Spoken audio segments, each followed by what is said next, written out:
Okay guys, so today I'm going to talk to you about how to do a competitive gap analysis.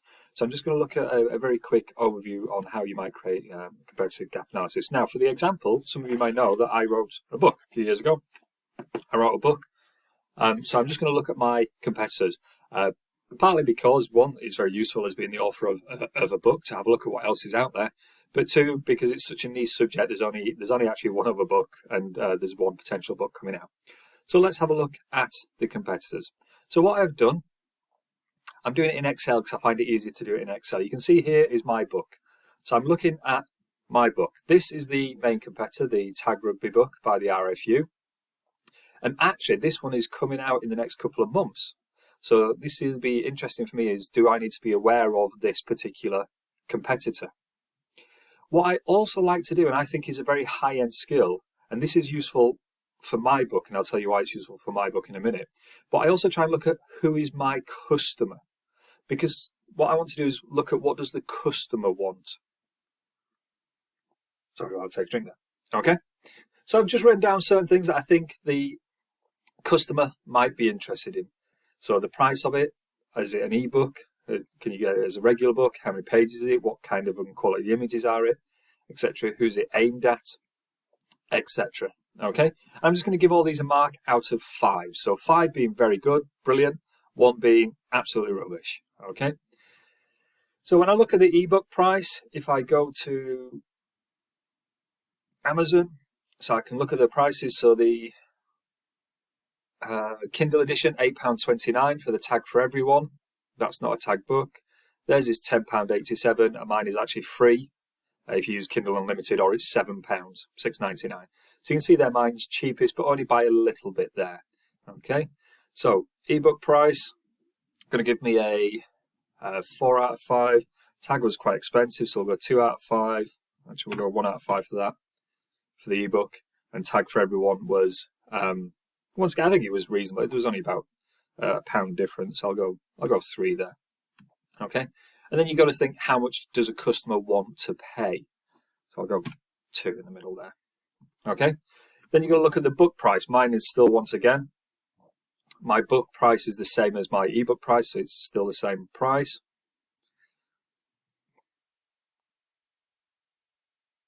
I don't think they even do an actual hard copy book, and theirs is, oh, let's click on it. Where is it?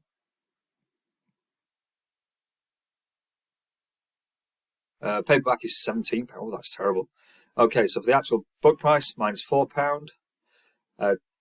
That's a 1 again because it's even more expensive. They don't even do 1, so I'll have to put that as 0. Once again, I think for an actual book, maybe a customer would be willing to pay a little bit more. Okay, then we've got to look at how many pages are in it. So mine is 140 pages. Let's have a look how many pages are in this one. Oh, 210 pages, so that's quite good. That's got more pages in it. And then let's have a look at the recipe one. Does it say how many pages? Because it's not actually out yet, so I don't know. Doesn't say yet. Okay, so we're going to have to give that a low score. So mine, once again, was about a 3. I think theirs was about a 4. Theirs, once again, didn't say, so we're going to have to give it a low score, 0. Once again, how many... A page count's an interesting one, though, because does your customer care about pages? I think as long as it's got the information they want, then they might not be bothered if it has loads of pages or a few pages. So I'm going to give it a 1 there. I don't think they care about pages that much. Images used, once again, you'd have to look into the books, and I actually own a copy, obviously, of my book, and I own a copy of that Tag Rugby book. You can see, I don't know if you can see on this recording, my images are very basic. So I'm going to give myself a very low score there. The images in that one are actually quite good. They're all colour photographs, so I can't see for that. Once again, I think the images, I'm going to give them a 2, because I think as long as they understand what's said, I don't think they want the images. So that's all you do. You look at who it's... Mine's aimed at the higher end player, whereas both these two are aimed at coaches, not actual players. So once again, I think the customer cares about that if it's aimed at them. Hints and tips. I'm going to give mine a 4 because it has lots of hints and tips. That has a lot of training hints and tips, but not in-game hints and tips. Same with this one. From what I've read, it has a lot of training hints and tips, not in-game hints and tips.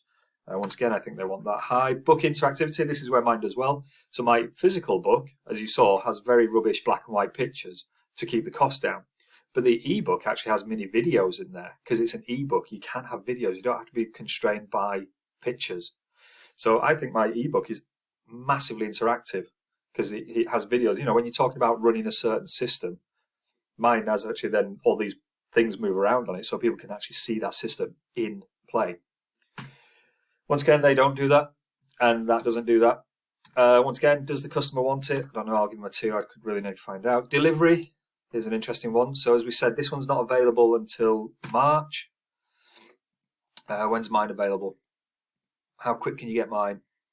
So mine, you can, well, obviously you can get an ebook downloaded straight away. If you want a paperback version, I saw it and it said it was available in 2 days' time. Anyway, mine you can buy it and it can be delivered within 2 days. And this one you buy it and it takes up to a week to be delivered. Okay, so mine can be delivered in 2 days' time. I think that's quite good. This one takes up to a week, and that's the thing. And once again, I think the customers might want delivery. Rating, as you saw, I only had 2 5-star ratings, so I'm going to have to give that quite a low score for myself. Obviously, they had no score. We know from the theory that people like ratings. Tag Rugby, the RFU one, let's have a look. What did they have? 30 ratings, 4.5 stars. That's not too bad. So I'll give that a 4.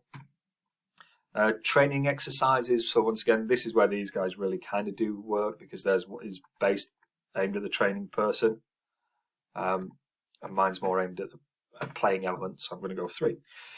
But you can see there actually what I talked about there was a lot of the times that if you were a coach, you might actually score this differently because you want to look at these 2 books. Because my book is actually very much aimed at the player.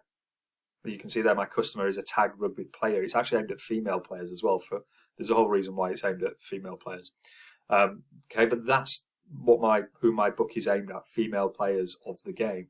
Whereas these are actually aimed at people who coach children's teams. So the scores might actually change depending on the customer, which is why it is useful to put your customer in there. Okay, and then what we do is we actually create our gap analysis. So it's been a while since I've done charts, so I'm just looking at charts. There we go.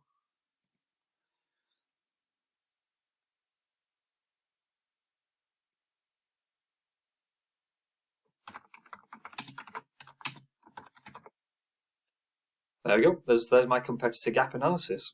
So in my assignment, I could then whack that in. And you have there a nice competitive gap analysis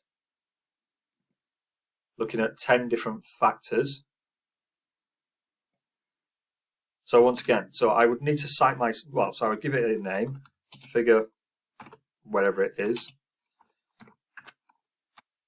Competitor gap analysis for Tagology. Yep, spelled that right. Just double check my checking. Okay, I wrote it, so I can put the author as the author, and then obviously 2023. And then I would have my sources. So Amazon was one source. .co.uk was where I found out a lot of the stuff on the page numbers and the prices. And then obviously one source. I spelled my own name wrong. How about that? 2019 when I wrote this book, was it?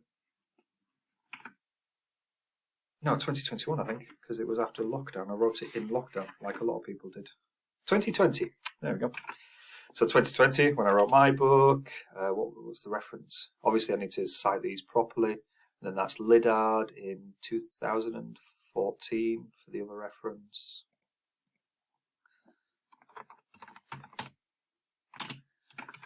So obviously I need to have my references properly at the end of it. Okay, so now you can see how I've done a competitive gap analysis. I've got all the different elements I'm talking about.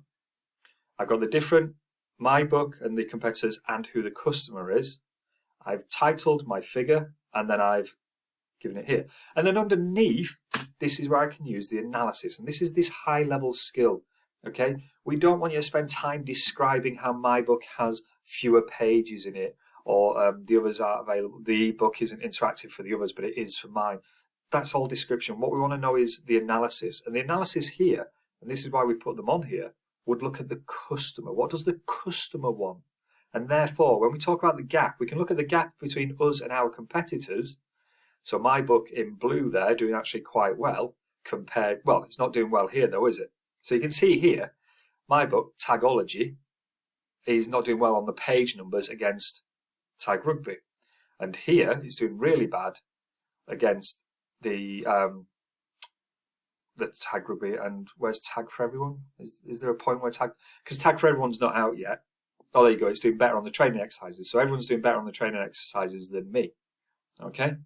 So that's part of the analysis I can look at. So maybe for my recommendations, that's something I could look at if I was analysing my book and doing a report on my book and how to develop my book. But one of the key things as well is you've got to look at what does the customer want. So when you talk about the gap analysis, you look at the gap between yourselves and your competitors, but also what does the customer want? So the customer's in this lovely orange line. I'm trying to find a point here.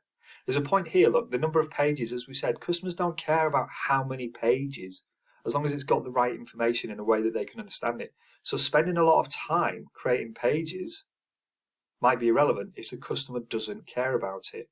Here you can see that the customers, below what we do, so we can change. We're actually overdoing a lot of time there.